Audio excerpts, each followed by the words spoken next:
These videos are not regular how-to videos for amateur artists, nor are they art history.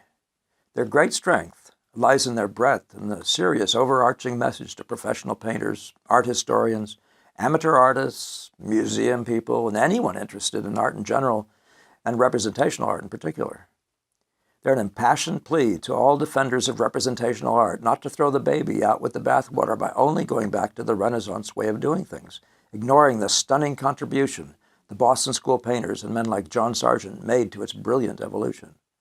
What they achieved by combining good draftsmanship and painterly impressionistic seeing with Monet's startling revelations in the use of full-spectrum color should not be dismissed as mere Victorian sentimentality, but revered, studied, and learned from for its stunning visual qualities, giving the art of representational painting new powers and bringing it to new heights.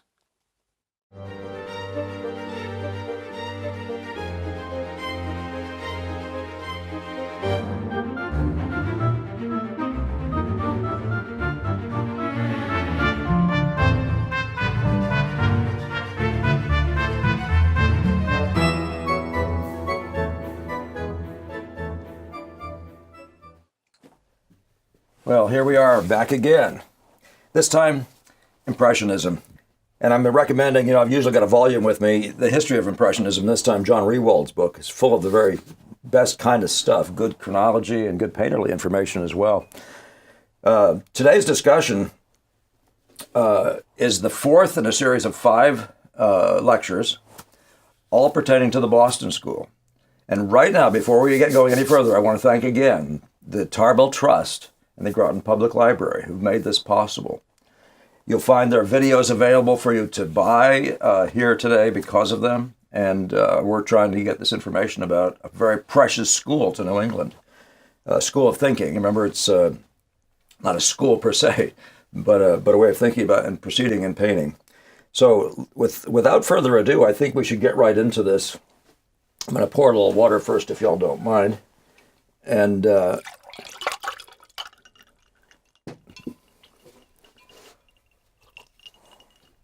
me give you slide number 1. We've entitled today's seminar, The Color of Light, Monet and the Boston School. So what you've seen previously is Velázquez and the Boston School. These are about the great influences on the Boston School itself, where its origins are, as at least in terms of painterly influence. Remember, I'm a painter talking about painting. I was raised in the background of the Boston School. So first of all, it's Velázquez and the Boston School. Then it's Vermeer and that influence. Then it's thirdly was Chardin. And today is Monet, and we'll follow up at the end with the last of the series is going to be Sargent in the Boston School, which is really just a discussion of contemporaneous painters. And in fact, of similar mindsets. All right, let's see if I can get started here. The color of light. Talking about the history of painting, we typically are in this zone where, in the Boston School, where you're raised with Gamel, R.H. Ives Gamel, who, by the way, comes out of the Groton School here in terms of his education.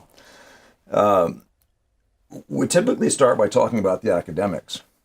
But a very strange thing goes on in the history of the Boston School. They studied basic things that are classical academic educational, elements.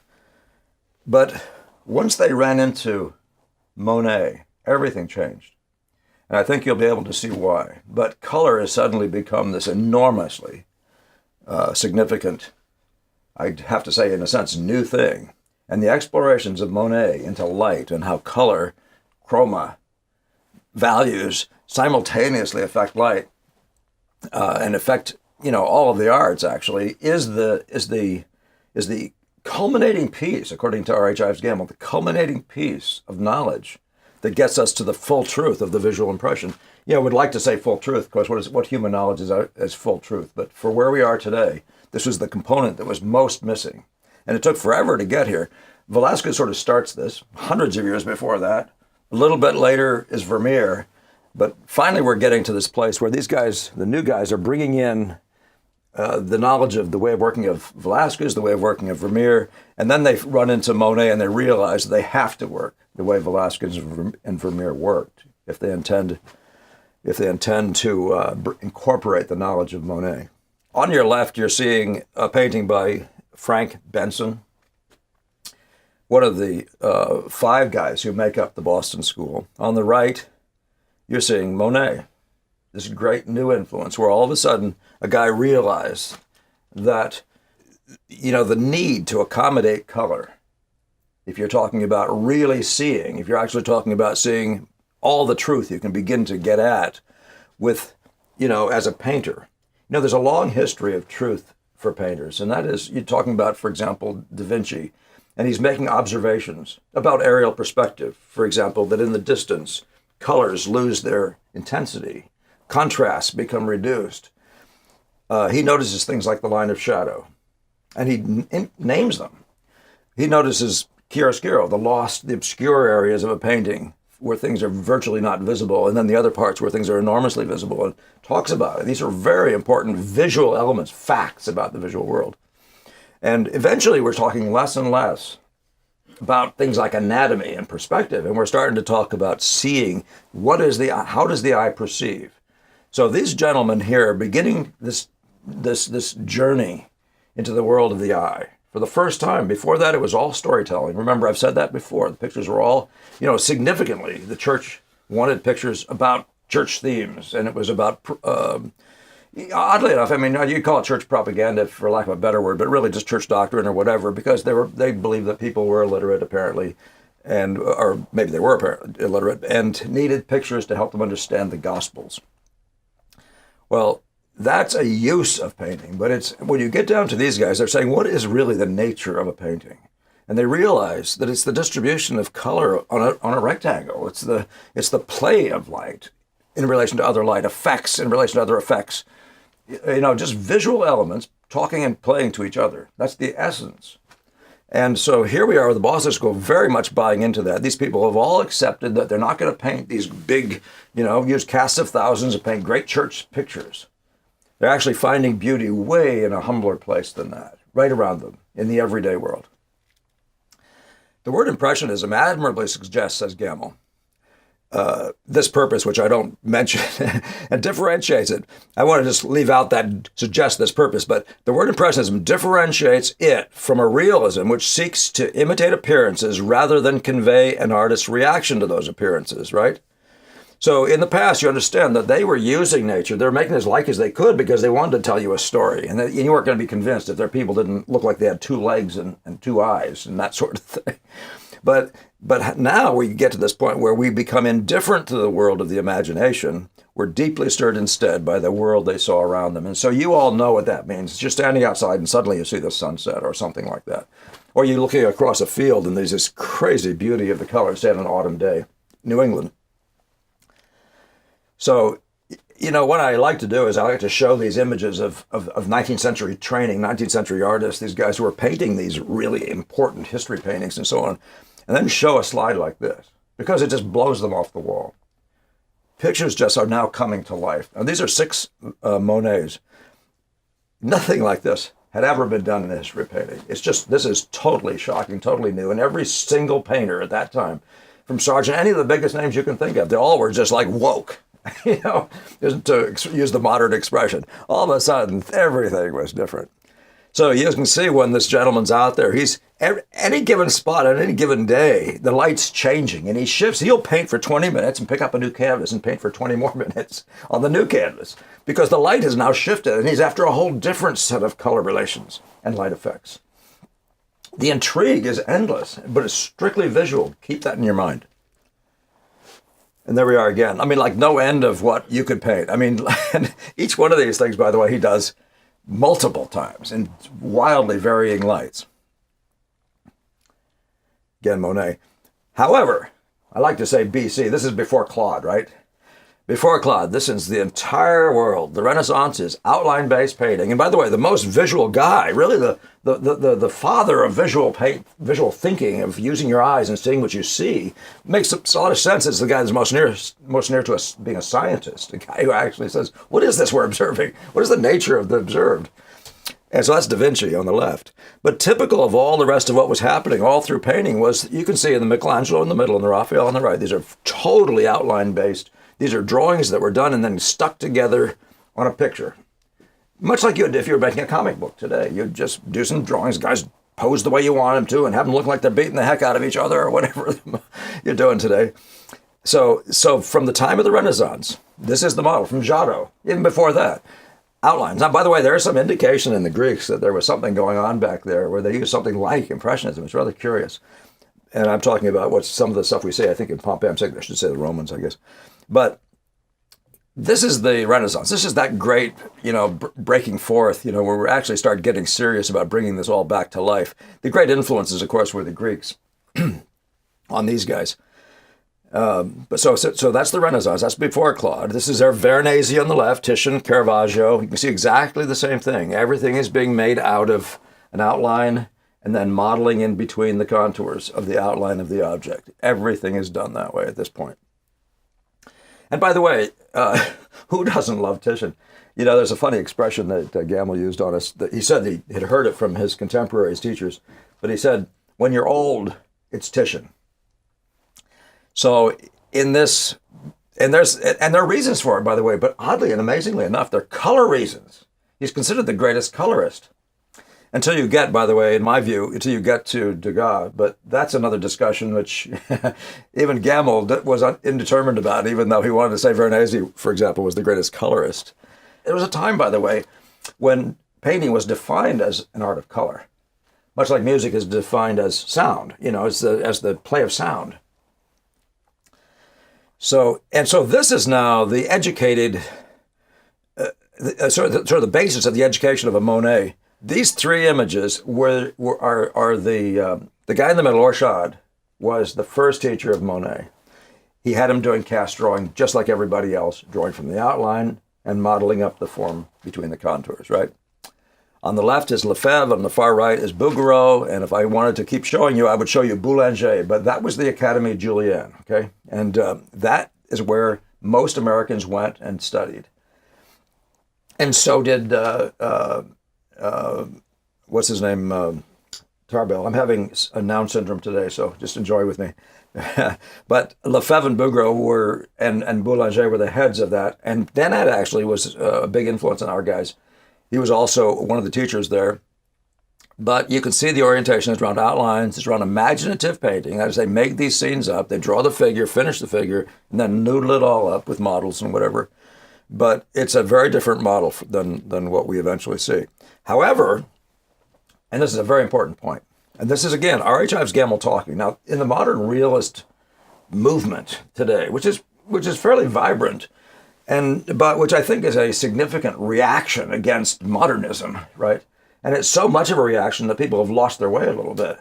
But they've gone so far back that they have suddenly decided to jettison Impressionism. And I do mean the greatest sense of Impressionism too, for this older realism. But it can be too frequently pointed out to the students of the period, as all of us, that both academician and Impressionists were justified in their respective aesthetic aims. And that it's absurd to hold one type of painting as a higher form than the other. And I really challenge those of my listeners who are coming into this new world of realism, this new realism, this new adventure, this new focus, this rejection of modernism, to don't throw out something extremely important, which is the advent, actually, of the last piece. It's the incoming of the last important piece of the visual world. Start with Da Vinci and all that stuff he was understanding. At this point, we finally get to the point where we realize the importance, the significance, the need, but also the aesthetic contributions that color itself makes. And the need to be good at it then all of a sudden really rises. So it's absurd. Let's get that clear in your mind. It's absurd to hold academic painting higher than Impressionism. I'm going to say it that way. He's saying it's silly to say it either way. And the reality, of course, is that one of them is really basically there for imaginative painting. The other one is there as the basis of all your knowledge and for whenever you paint from nature itself. Now, these objectives of academic Lefebvre, and by the way, this is not going to be a talkie like this. I'm going to read this part, and I think that's the last bit of reading. Maybe there's one more, but these objectives of academic Lefebvre and the others. Now, Lefebvre is the one I showed you 2 slides ago, who was the teacher at the Academy Julienne, where most Americans went, including our Boston School guys. These objectives are alien to the Impressionist endeavor, so they're operating from different objectives, which, as we have noted previously, aims to report the immediate impact of something seen and observed by the painter in its envelopment of light and atmosphere. Both ideals have suscitated, and by the way, my computer doesn't think that's a word, but Groton education is a good thing. Both ideals have suscitated great works of art, but each should be judged by its own criteria with the painter's specific intent in mind. A painter is obviously free to choose between these two mutually incompatible goals, and his preference is usually determined by his native inclination. Now, in the case of R.H. Ives Gammel, his native inclination was to those storytelling pictures. Gammel was considerably more of an intellectual, more of a more inclined to use that for expressing ideas. A lot of what he was working with was some of the ideas coming out of psychology at the time. Carl Gustav Jung was one of his sources, one of his personal studies. And I think it influenced, so we know it influenced a lot of his work. So what's the history? What's the Monet background? It's a very interesting one because Boudin became a buddy of his out here in I want to tell you, it was Le Havre. I can't remember where the beaches are. And that's not my thing, by the way. This is not a chronology. This is a visual exercise. But Monet hung out with Boudin at some point. They found themselves in the same area. And Boudin was painting what they call en plein air. He's painting on the spot, painting these scenes. He had picked it up, and so Monet joined him there. You can see them painting possibly over the same beaches. And then, by the way, the windmills, that part of France actually had windmills in it. And so the top row here is Boudin's work. His mentor and buddy, painting buddy, in this en plein air stuff, going outdoors and painting, was Jean Kind. Jean Kind was a teacher, I believe, at the Antwerp Academy. A lot of good things were happening there. I mean, we talked about Baron Leys and the Antwerp Academy in the last one. But there's Boudin's work. You can see what's happening. These people are not painting from the outline anymore already, are they? This is actually what's happening in Dutch, in the Belgian, just the general world of that area, the northern conversation has all of a sudden become about painting something more like that, what we call effects, and painting from things that read, putting down spots, very much the conversation of the Impressionists as it develops. Previous to that, the Barbizon painters had been a major success. They actually are the antecedents to the New England's, it's not New England, but America's Hudson River School painters. The Hudson River School guys just had these grand ideas. They're out painting grand vistas and great, the volcanoes and amazing stuff from the New World. But the Barbizon painters, Corot on the left, Rousseau and Daubigny on the right, began this process of working outdoors. The relative amount of color you see, the use of color is as it were, primitive. It's just, it's almost like they didn't have the colors to do it. And I know they did have colors that could have done that. It is true, though, by the time you get to Monet, suddenly there were a lot more colors that were available out there. The cadmiums were coming around and others. So all of a sudden it was possible. And by the way, the idea in painting is to get colors onto your canvas that are going to stay. Colors have this tendency to run off, become fugitive, right? Is the expression. They stop. They like the reds on a Reynolds, when he mixed them with flake white, the particular reds he was using would be eaten by the white, and he would lose the reds. That's a particular type of matter that does that. But these colors here are permanent colors. You can mix them side by side, and they won't go away. A good show by Monet is, it looks at almost, if the pictures are in good shape, just looks at almost as fresh as the day it was painted. But these are really top quality colors that exist at really high chroma. So here he is putting colors side by side, building pictures a spot at a time, searching for the big harmonies of the colors, playing a color here, and starts this process of abstract distribution. Naive, innocent eye. That's the whole conversation. He's just moving colors around and getting them right in relation to each other, in their location, in their chroma, in their hue, which is the red, yellow, blueness of a color area. So you can see even in the foreground, say, of this Monet, you can see the color going from richer green to a more neutral, bluer note by the admixture of color on top of other colors. And that's going to be characteristic all through this entire operation. These people are really doing this thing that we could think of as the search for the color. And by the way, now why isn't that the basis of good education in the color world? It is. It's fundamental that if you don't know how to play the game of searching out the color notes, you're not going to be good with color. And so here he is again. I mean, how much more amazing? And this is what I want to show you because it had the tendency to do the same spot sort of over and over again. And the odd thing is that there's nothing over and over about it, is there? I mean, look at the top two. It's the same area, same spot. I think it's on the same. The rows of trees here, different times of year and different angles toward the bank, different lights, different days. And then, of course, the middle, I can almost remember the name of that canyon, but look at that. It's the same place, right? Two slightly different angles, different times of day. You know, you see there's a backlight on this lower one. But just look for the search. This is being done with color, guys. It's not being done with outlines of rocks. It's a different world now. We've changed places. This is the pure exploration of color to produce the real visual world as we, in the most, and it's a search for more, for better, for closer to the truth. But it's a search. And then in a certain time, you get to these two on the right, and all of a sudden he's getting to this place, and these are a little bit later pictures, where he's starting to see that there's the aesthetic potential. And by the way, it's not that he's doing ugly things. He's finding spots that he likes. It's crucial to a person who's painting from life that he paints beautiful things. If you don't, and I don't mean objects, but I mean beautiful. The total package is wonderful to behold. And then pursue it and pursue it and pursue it until you get it. But there's so much mystery on the right here. I wouldn't be at all surprised if the whole world of modern tonalism came straight out of this thing where you see these people painting in very shallow value ranges. Tonalism is a whole other discussion of its own. By the time you get to that bottom right, all of a sudden this world has changed and you begin to realize the aesthetic potential of color itself, of values. And it's all of a sudden not about outlines of objects, this persistent look at things as things. So let's talk about the Boston School.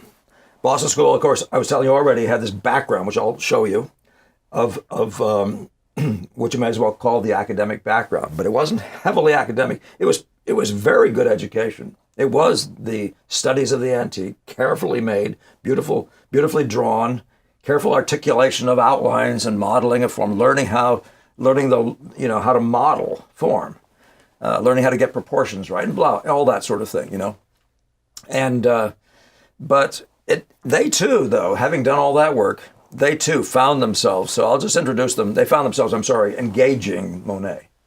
I have a tendency to clip thoughts and go off. So the upper left is Frank Benson. Of course, Monet in the middle. But then down below is Hale. Now, Hale was the guy who actually spent the most time with Monet himself. Monet's an interesting guy, by the way, because he didn't teach. He just would let people paint with him. And it's a very interesting thing, and a lot of painters did. Most of these guys went and hung out with him, so did Sargent. I mean, many people went and hung out with Monet because this was too electrifying. They wanted to know what the heck he was up to. Because something new and something important had happened here. So here's Monet talking. Up on the upper left, the guy most totally dedicated to this possibilities was Frank Benson, without, to my mind, a doubt. All of them really got it. Philip Hale, who wrote the book we described, the book on Vermeer, up in the upper right, that's Edmund Tarbell, and then the bottom right is Joseph de Kamp. Now, let's just walk through some of the same names, okay? In the bottom middle and the upper right, that's Monet, okay? Again, you're seeing the broken color, you're seeing the pursuit of color truth, and of course the distribution of blobs in their relative proportions internally and to the whole. is there. The bottom one, the water picture, I bring in there because the bottom two, and that Monet I bring in there because the bottom two are, you can see a similar bent as de Kamp applies that knowledge to a similar subject. And I wanted to tell you that's New England. And on the top left, you have Frank Benson painting the same subject, the water lilies. You'll see he's bringing more attention to the outline, by the way. There's one thing that does happen with Monet gets very reticent to use outline at all. And I suggest, by the way, typically, if you're trying to understand color, I suggest to students, you might want to think about getting over the idea of outline for a while and just watch color play. But the total package, the Boston School guys realized that it really isn't the total impression if you leave off edges. It is, as I say, literally the sharpness of a contrast, the sharpness of an edge. For example, in a spot like that right there, or this right here, you know, there's a handful of places where those are different. They're stronger than other places. And he alludes to them a little bit. The contrast is there, but he doesn't play the edge as much. And you'll find there's a loss of the visual, total truth of the visual package if you don't pay attention to the edge simultaneously. So that's a contribution, very much a contribution, or an aspect of it that the Boston School refused to not incorporate. The middle one is Tarbell. By the way, incorporate the idea of all the horses at once is fundamental discussion that applies to the Impressionism. That, by the way, unless I'm going to go back, I'm going to go to the next slide, but because this makes sense. Impressionism, for R.H. Ives Gemmell, the Impressionism, we needed to wipe away the capital I. That was a word used with capital. It was French Impressionism. And it was all about, it was a word given to them by a critic or a writer or whatever. But they gave him this word Impressionism. But Gemmell suggests, and I agree with him, that the word's bigger than that. That's why we called Velázquez an Impressionist.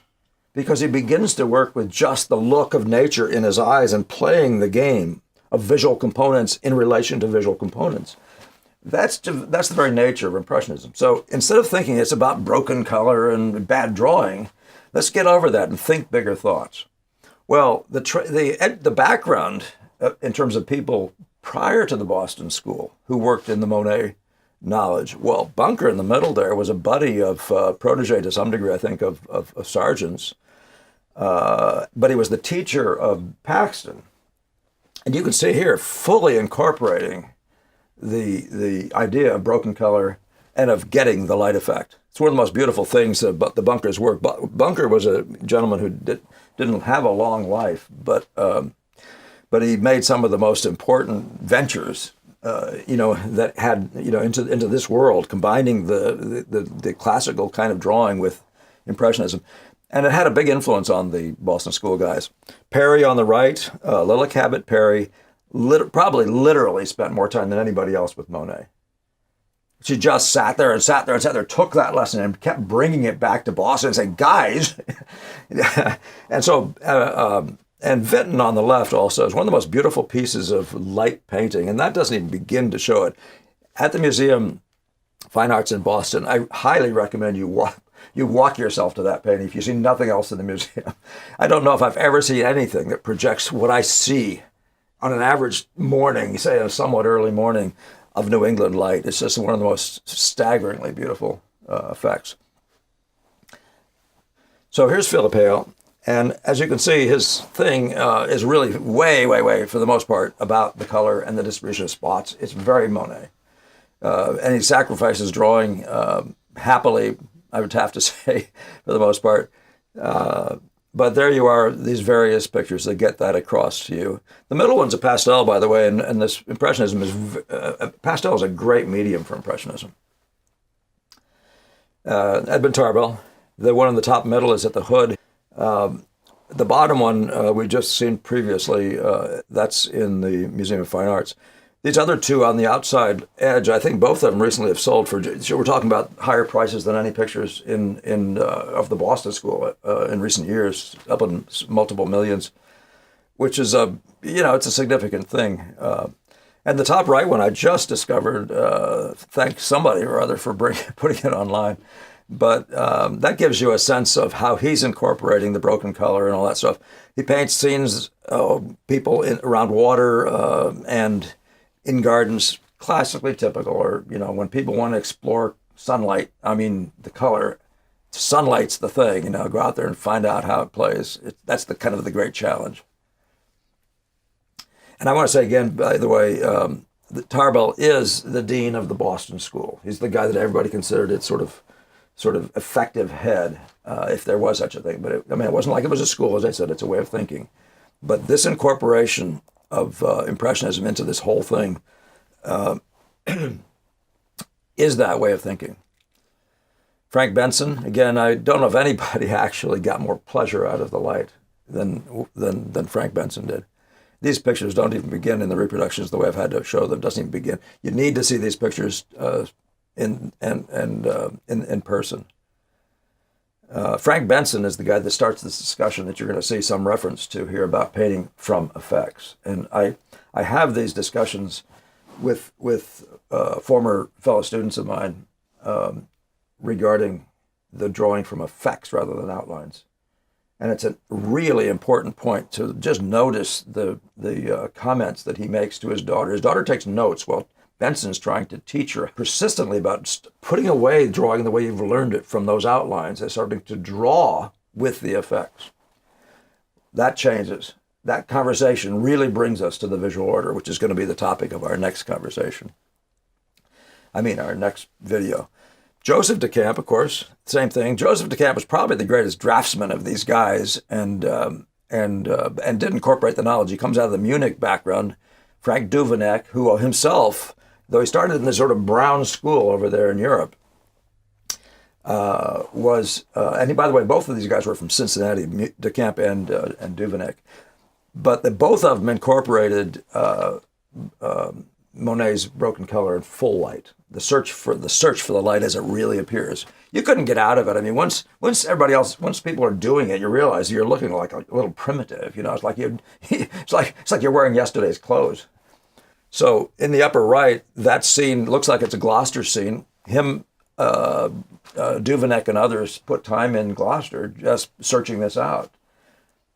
And then Paxson. Paxson, in significant ways, is the least of these guys. For one, he seems to be a little reticent to actually use broken color.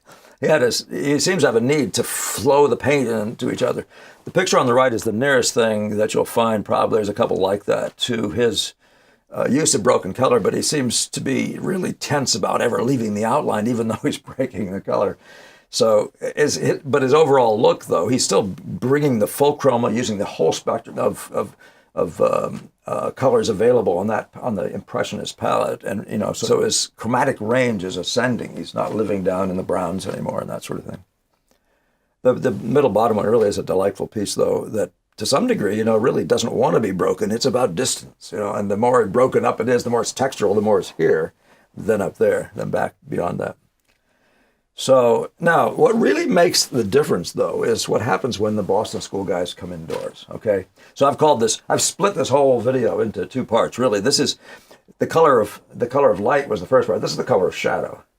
And so these guys come inside and they realize that there's tons of color in the shadows. And once you've found the color in the shadows, you've actually found transparency, what they used to think of as transparency. And so there was these devices and tricks. Rembrandt was quite good at it, of making the areas of shadow really thick with gooey liquids, like a surface of glass, like a piece of glass was glued to the canvas to get this liquid look, this translucent.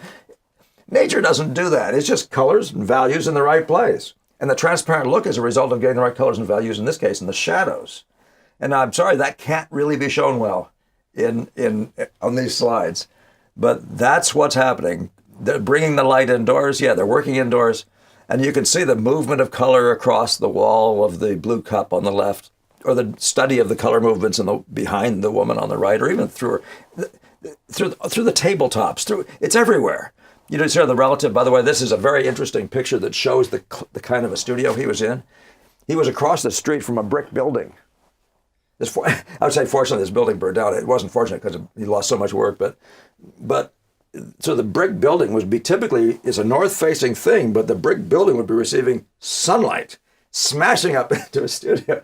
And so I will sometimes describe this painting I did in a previous video where he had painted a portrait in that setting, in which he has the light going from orange to blue through the guy's face, the sitter's face.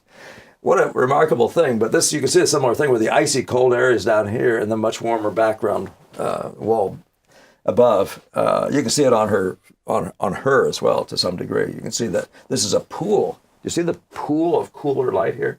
Well, this is a pool of warmer light. I mean, that's how aware these guys, by the way, weren't thinking this up. They were just finding ways to make marks that followed their observations. And of course, it's all based on that, again, back to that Velázquez model of seeing the thing as a whole.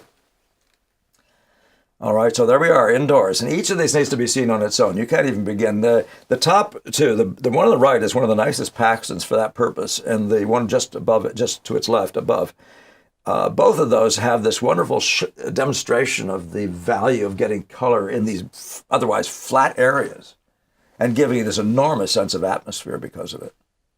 We could talk, by the way, that the whole discussion begins to be about how you have to be fully invested in color in every area all the time, or you'll miss some key to the truth of the big impression.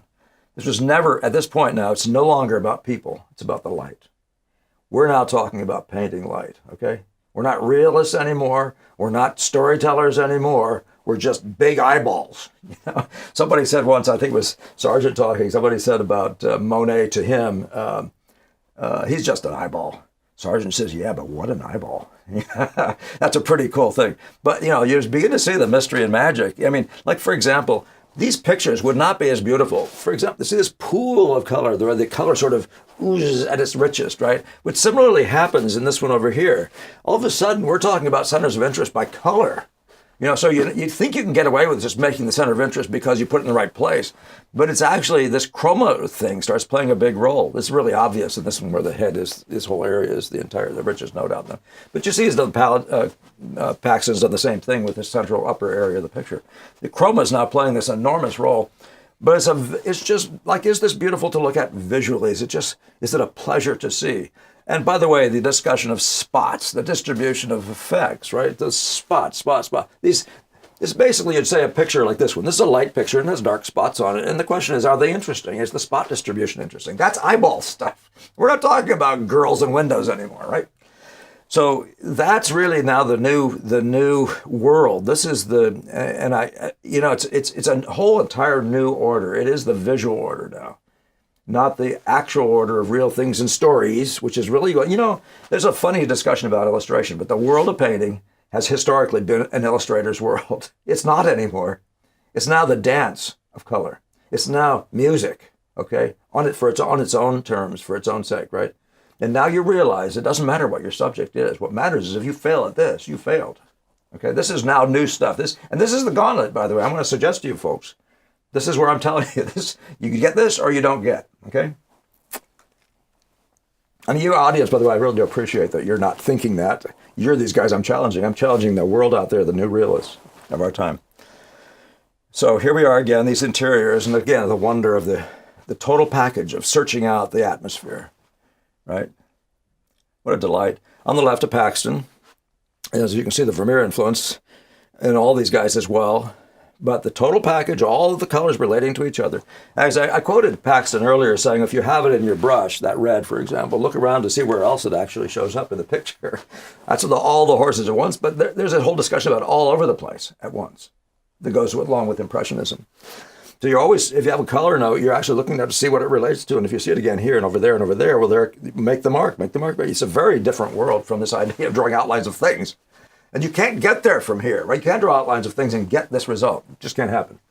So that's half of the fun. So the middle one is the tarbell.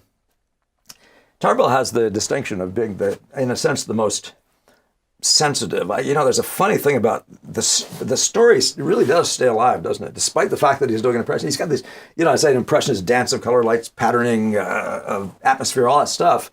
He still has this remarkable ability to maintain his sense of the intimacy of these two women, right? You don't have to lose any of those wonderful things just because you're not articulating with detail the eyelashes, right? And so again, there's this really beautiful, sensitive guitar player by Kamp, which no slide can even begin to address. You walk into that room, and I'm going to tell you about Impressionism. There's one thing you need to know.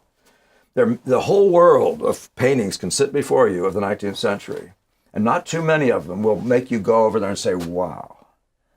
This picture does. This picture, I don't think you can do much of anything when you stand in front of this picture except drop your mouth open if you're not an insane soul, right? This is just too much. It's too much. The package is just all that the visual world can do, really. You'd have to say that. You know, it was a funny old thing. It comes out in the Italian, writing around the times of, the Renaissance. But they used a word, and I have not been able to get it back for months now. I can't remember this word, but it was effectively wow. The very definition of painting is wow. If it doesn't wow, then we're not there, right? You haven't done your job. I mean, think about that for a second, though, right? So if you're sleeping, if your colors are sleeping, there's a big wow potential out of your picture, right? You guys can talk to me about the black movie makers, the dark black and white movie makers. I'll like you with that, but film noir is wonderful. All right, so, and again, we're just traveling down that same path. On the left is Paxton, in the middle is Benson, and on the right is De Kamp. And again, you can see the search in the Kamp in particular. You know, he's not being. Let me say something. He's not worried about maintaining the girl's face where atmosphere is the subject, right? So all the discussion is on the right side of her shadow line, right? It's the shadow line of her hand, her nose, all that stuff. That's the area of greatest interest. And the rest of it, the left side, that's just atmosphere. That's just the chorus. And so where are the events, right? And this is a kind of the way of thinking. The visual order, there's the lost and the found. The found is where your eye goes. Degas used to say it's all silhouettes, right? Well, yeah. What he means, that means where your eye goes. It's all silhouettes. So pictures are made with silhouettes, right? And this need to paint both sides of everything is putting out so much noise that you miss the point, right? This is a whole different world now. We're discussing the world of the visual world. A very cool discussion that never stops. All right, so let's discuss the visual order. In each of these pictures, you can actually, now, by the way, I want to say, I'm going to talk about the visual order with this picture in particular in the middle. This is Monet going indoors, and something's missing when Monet goes indoors, right? He suddenly goes back and starts drawing the outline of things. He still has a little bit of lost and found. I mean, delightfully so in passages like that right there, where looks like there's a gap in several places like that, so he's not unaware, but mostly you see him finding the edge of things still, because that was, and all of a sudden he had this standard, which was all based on everybody's figurative painting and that sort of thing. But when you get to our guys, the visual order is far more impressive. And I'm talking about, for example, this is the leading edge. This area is the first thing in visual order, right? Blur your eyes, that's what comes to you first. If you blur your eyes down, lots of things disappear. He never bothers to bring this to us to speak of at all. He never brings it. He just sets it up as, let's talk about this and a few of these guys, and let's see if we can get away with murder, right? I always tell students, you got to be trying to get away with stuff. You always got to don't be this, have a high moral regard for every little detail, right? You're trying to get the big picture right? So it's not the thousand little things, but the setup, the relationships of the major things. What's happening right now is there's a discussion with Degas in which he says, at the end of the day, it isn't about noodling up, crossing all the T's, dotting all the I's, getting all the eyelashes. That is not when a picture's done. When a picture's done is when the visual elements are in harmony. And of course, there it is. That's the very definition of art itself, right? It's unity, it's harmony. And of course, that's music, right? That's when we're talking music. So harmonizing what, though? That doesn't even matter when you're talking about, so you harmonize what here? If it's a storytelling picture, you're harmonizing the girl giving the necklace to the other girl? I mean, like what? Yeah, what is that? There's no harmony there. Well, you could say, well, yeah, but I mean, maybe it's the harmony of the objects. There's a little shape that's like a person here and different ones here, and they make a nice arrangement. That's good. That's the beginning of harmony. But if you leave out the color relation, if you leave out, for example, the movement of the various kinds of blues and how they relate to each other, you're going to miss the game. You're going to miss where multiple levels of harmony have to be there for you. If you don't if you don't notice that these things exist, aren't you in a difficult place? So these guys are saying, let's always be attending to those, and let's get all the horses at once. So everything is being harmonized, one thing after another. The colors are harmonizing to colors, reds to reds, sizes of value spots to each other, and their distribution on the page is all dealt with in a poetic / musical way. Something's changed here. what you're really learning to do when you're studying, if you're a student of painting, you're trying to learn to see, what you're trying to learn to see is color relations, chromal relations, size relations. And I use these words relations in the same exact way as if you'd say the notes of the ta-ta-ta-ta of Beethoven. These notes at the right time in relation to each other on a line, right?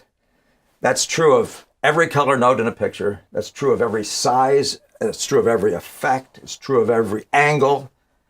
I mean, there is no end to the music that's latent in a visual world once you accept the idea that that's what seeing is. And you get past the idea that all it was noodling up the girl between the outlines of her body. And with that, I'd like to just say again, let's celebrate the new world. Let's celebrate the world of color and light. Thank you very much.